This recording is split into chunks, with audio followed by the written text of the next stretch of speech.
Power बढ़िया प्रदर्शन दिखाता हुआ आज के सत्र में अच्छी तेजी के साथ देखिए इस समय कारोबार कर रहा है। 10% की बढ़त स्टॉक में देखने को मिल रही है। एक और स्टॉक है क्विक हील, इसको भी लाइए डॉक्टर साहब। देखिए हो ये रहा है कि फेसबुक डील के बाद आज आईटी सेक्टर के साथ जुड़ी हुई कंपनियों में तेजी देखने को मिल रही है। ग्रुप की कंपनियां तो देखिए भाग ही रही हैं। बालाजी टेली में देखिए तेजी देखने को मिली और लॉकडाउन के समय घर में आप लोग सब देखिए कंप्यूटर का इस्तेमाल तो कर ही रहे हैं, तो आप देखिए इस तरह के स्टॉक्स जो हैं अब भागते हुए आपको नजर आ रहे हैं और ये देखिए इसमें तेजी की शुरुआत हो चुकी है। तो क्विक व्हील जानी मानी कंपनी है। कई लोग ये सोच रहे हैं कि लैपटॉप एक आध और खरीदना चाहिए क्योंकि उनके लैपटॉप्स तो देखिए इस समय बच्चे इस्तेमाल कर रहे हैं, तो सेल लैपटॉप्स की बढ़ती हुई नजर आएगी, कंप्यूटर अप्लायंसेस की बढ़ती हुई नजर आएगी, डेस्कटॉप्स की बढ़ती हुई नजर आएगी क्योंकि कई लोग वर्क फ्रॉम होम भी देखिए आगे चलकर करेंगे और आज उसी तरह की थीम्स देखिए आपको प्ले आउट होती हुई नजर आ रही हैं। क्विक हील ये वो स्टॉक है जो शानदार प्रदर्शन वैसे भी देखिए पिछले कई दिनों से दिखा रहा है, तो सेंचुरी इसने लगा दी है। अगला पड़ाव क्या है राजेश सतपुते जी बताइए क्विक हील के लिए। इसका अगला पड़ाव जो है वो करीबन 116 का है। 116 जो इसका 200 डीएमए लेवल है और इनफैक्ट जिस तरह से स्विंग है देखिए आप, इसने 20 डीएमए 50 डीएमए एक एक करके ये अपने हर रेजिस्टेंस को पार करते करते ऊपर की तरफ भाग रहा है। तो इसका इनफैक्ट आपने बिल्कुल सही कहा, ये अपने 100 यानी 100 एक साइकोलॉजिकल रेजिस्टेंस होता है, वो साइकोलॉजिकल रेजिस्टेंस के ऊपर चला गया। तो अभी आपका स्टॉप लॉस 100 का ही होगा एज ए ट्रेडर, ऊपर में 116 का टारगेट। हेमंत जी आपकी इजाजत हो तो मैं एक ब्रेकआउट मार्क करूं, यहां पर बहुत जबरदस्त वॉल्यूम और प्राइस एक्शन आ रहा है। प्लीज बताइए। हेमंत जी आपने एजुकेशन थीम पकड़ी थी, सिर्फ और सिर्फ एनआईटी देखिए 87 रुपए पे आपके सामने ट्रेड कर रहा है और इसने 4 मेजर एवरेजेस जो हैं आज तोड़ी हैं। वॉल्यूम आपके सामने लगभग 1,70,000 शेयर है। इस पर ध्यान दीजिए, बहुत अच्छा एक्शन आपको आता हुआ दिखेगा। सतपुते साहब आप जरा इस पे टारगेट दीजिए, तब तक मैं आपको इसमें वॉल्यूम और फाइनेंशियल्स बताता हूं किस हिसाब से ये पोजीशनड है।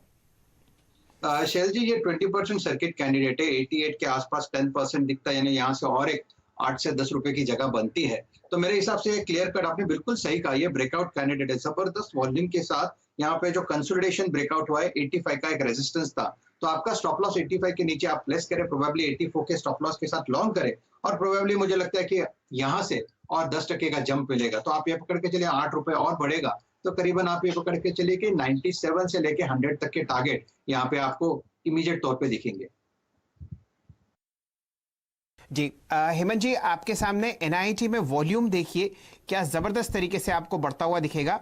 ऑलरेडी लगभग 5.5 लाख शेयर ट्रेड हो चुके हैं पहले ही 20 मिनट में, और आपने कल जो ट्रेडिंग वॉल्यूम देखी थी वो लगभग सिर्फ 1,60,000 शेयर थी, जिसमें डिलीवरी स्टैटिस्टिक्स बहुत अच्छी हैं। लगभग 44,000 शेयर आपको डिलीवरी में तब्दील होते हुए दिखे। यहां पर आपको बहुत अच्छी तरीके से मूवमेंट आता हुआ दिख रहा है, प्राइस और वॉल्यूम दोनों का। कर दूं साथ ही साथ नजर में देखिए एप्टेक।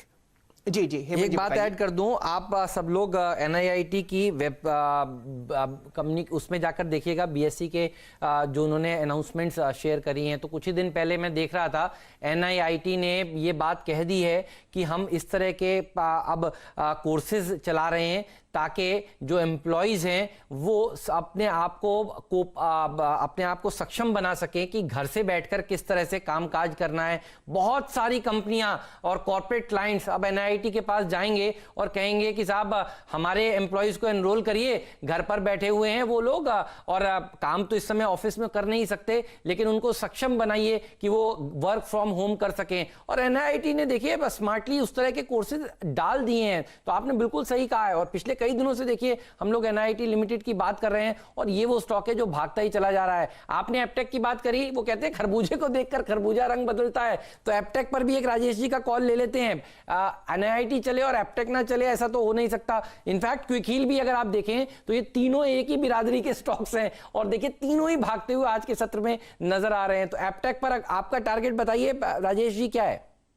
हेमंत मेरे हिसाब से ये अभी की अब वाला बाय है, 92.50 के आसपास ये ट्रेड हो रहा है। वॉल्यूम के साथ ब्रेकआउट हो रहा है। अगर डेली चार्ट पे देखें तो यहाँ पे कंसोलिडेशन था करीबन 1 से 1.5 महीने का, और ये कंसोलिडेशन जो था वो करीबन 90 के नीचे था, यानी 90 से लेके 65 का कंसोलिडेशन, और ये पूरा कंसोलिडेशन का ब्रेकआउट विथ वॉल्यूम्स यहाँ पे आ रहा है। अगर एज ए ट्रेडर भी सोचना है तो 92 पे बाय बनेगा और इसका स्टॉप लॉस 89 का रहेगा ऊपर में 100 एक साइकोलॉजिकल रेजिस्टेंस है, तो 100 से लेके 104 ये इसका आज का टारगेट रेंज होगा।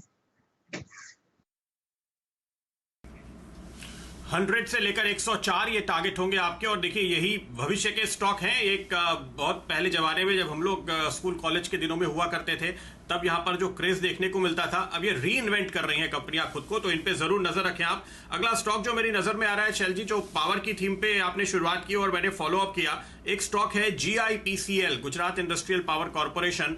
और ये अगर आप देखें तो आज बहुत ही तगड़ा प्राइस वॉल्यूम एक्शन देखने को मिल रहा है। ये गुजरात में पावर सप्लाई करने वाली कंपनी है, सिटी पावर सप्लाई कंपनी है दरअसल। और इस स्टॉक पे आप बहुत ही अच्छे कंसोलिडेशन के बाद ये मूव आते हुए देख रहे हैं। 20% के सर्किट वाला स्टॉक है, इसलिए आपको यहां पर बड़ा मूव देखने को मिलेगा GIPCL पर। सातपुते जी जरा इसके चार्ट पे नजर डालिए, इमीडिएट टारगेट बताइए, फिर मैं इसके बारे में और अपडेट करता हूं। इस समय तो वैल्यूएशन के लिहाज से बेहद अट्रैक्टिव है ये। प्रदीप जी, आपने बात करते करते ये 55-56 वाला करीबन 63.70 ये जो फास्टेस्ट फिंगर पोस्ट वाला काम इसमें हो गया है। 20% का सर्किट कैंडिडेट, बिल्कुल सही कहा आपने। अगर आप टेक्निकली देखें तो इसका 200 DMA करीबन 67 के आसपास बैठता है, तो करंटली इट इज एट 59। सो मेरे हिसाब से ये एक बाय बनता है विद स्टॉप लॉस ऑफ 57, और जैसे मैंने कहा ऊपर में 60, 65, 67 ये इसका टारगेट रेंज होगा। प्रदीप जी, शानदार आपने दो थीम्स पकड़ी हैं आज, कल्पतरू पावर और GIPCL, लेकिन वापस आपको तेजी फार्मा स्पेस में आती हुई दिख रही है। दो ही स्टॉक्स पर नजर डालिए। सबसे पहले FDC पर चर्चा करते हैं। लगभग 3 दिन पहले यतिन जी ने एक बहुत शानदार लिंक किया था, जिसमें ब्रोकरेजेस ने अपने HNI क्लाइंट्स को FDC खरीदवाया था। ये एक फार्मा कंपनी है जो एक बहुत वेल नोन प्रोडक्ट बनाती है जिसका नाम है इलेक्ट्रॉल। बहुत लोग इसको इस्तेमाल करते हैं और आपके सामने 245-244 का प्राइस आ रहा है। वॉल्यूम शानदार है। सतपुते साहब, जरा रिस्क रिवॉर्ड रेशियो पर भी ध्यान दीजिए। 3 दिन की गिरावट के बाद आप FDC देख रहे हैं आज 6% ऊपर। क्या राय रखते हैं स्टॉक के लिए? चल जी, इसमें अगर अर्ली चार्ट देखें तो 240 का एक क्लस्टर था, एक रेजिस्टेंस था जो इसने निकाला है। तो आपका स्टॉप लॉस भी आपके रिस्क टू रिवॉर्ड के लिहाज से फेवर में है। आपका stop loss should be below that 240। Probably आप ये कह सकते हो आप 235 के स्टॉप लॉस के साथ या 234 के स्टॉप लॉस के साथ लॉन्ग करें। अपसाइड में टारगेट्स कौन सा है? देखिए टेक्निकली वैसे देखा जाए तो 265 से लेकर 270 इस क्लस्टर तक जाना चाहिए।